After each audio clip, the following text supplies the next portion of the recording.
अगर आपको हमारी वीडियो अच्छी लग रही है तो आप हमारी वीडियो को लाइक करें, सब्सक्राइब करें और ज़्यादा से ज़्यादा शेयर करें। देखिए, आपने देखा होगा साधारण ब्याज के बारे में आपने सुना भी होगा। साधारण ब्याज कैसे निकालते हैं, आज हम अपनी कक्षा में यही सीखेंगे।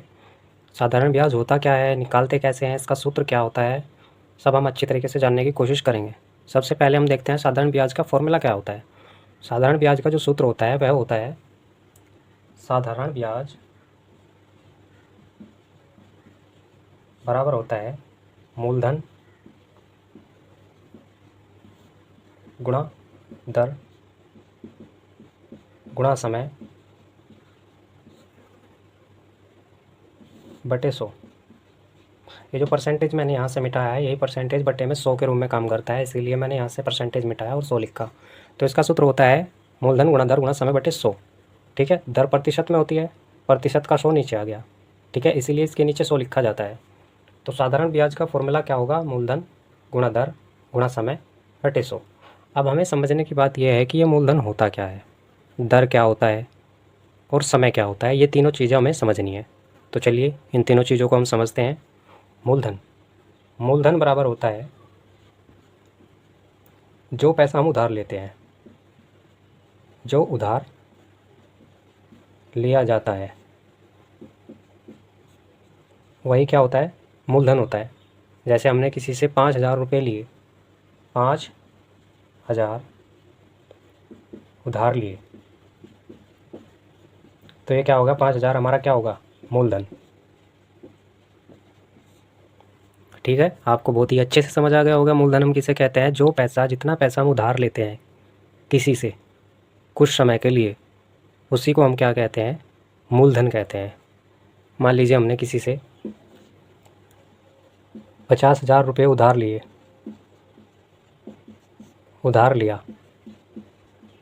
ठीक है, तो ये 50,000 हमारा क्या होगा, ये आएगा हमारा मूलधन। ठीक है, यही हमारा क्या होगा, मूलधन होगा।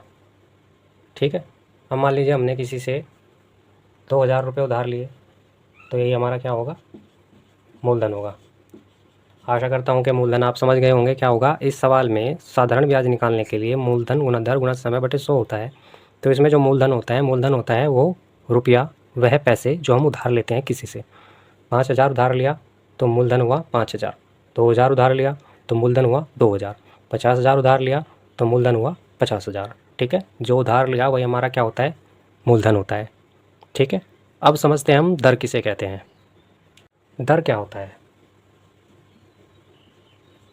दर बराबर क्या होता है, जो मूलधन, जितना पैसा हम उधार लेते हैं उस उधार पर कुछ प्रतिशत हमें प्लस करके देना पड़ता है, ज़्यादा देना पड़ता है। कितने परसेंट देना होता है उसी को हम दर कहते हैं। मान लीजिए हमें 5% की दर से हमें एक्स्ट्रा देना है, तो इसको हम दर कहेंगे। जितने प्रतिशत हम एक्स्ट्रा देते हैं उसी को हम दर कहते हैं। जैसे हमने किसी से 100 रुपये लिए, 100 रुपये उधार लिए, मूलधन हुआ। अगर उसने हमें 5% की दर पर दिए हैं उधार, ठीक है, 5% की दर पर दिया है, तो इसका मतलब हमें उसको 5 रुपये, 100 का 5% बराबर होता है 5 रुपये। 5 रुपये एक्स्ट्रा देना पड़ेगा। यही क्या होती है, जितना एक्स्ट्रा देते हैं उसका प्रतिशत मान ही दर होता है। 100 पर 5 रुपये देने हैं तो 5% एक्स्ट्रा देना है, और 5% एक्स्ट्रा देना ही हमारा क्या कहलाता है, दर कहलाता है। इसी तरह अगर 100 पे हमें 10 रुपये एक्स्ट्रा देने पड़ते हैं तो हमारी जो दर होगी वह दर क्या होगी, 10% होगी।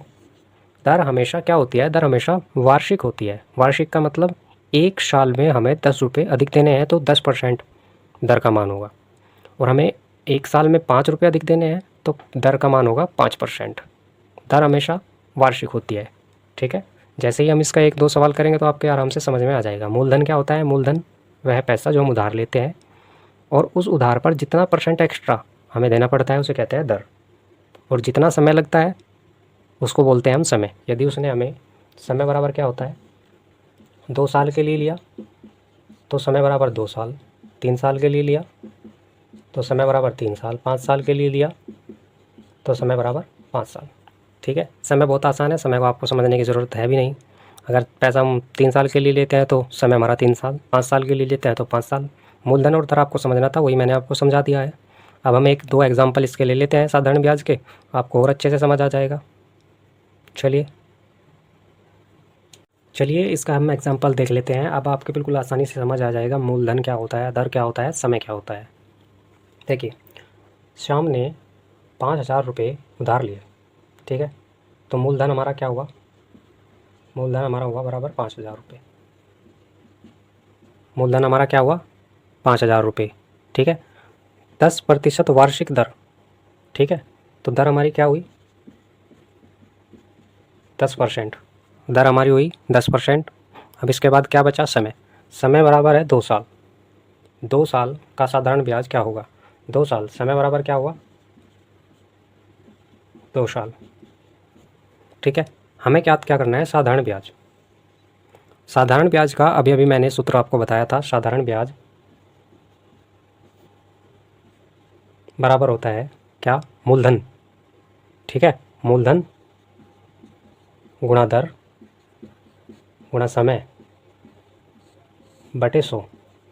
साधारण ब्याज आपका निकल कर आ जाएगा।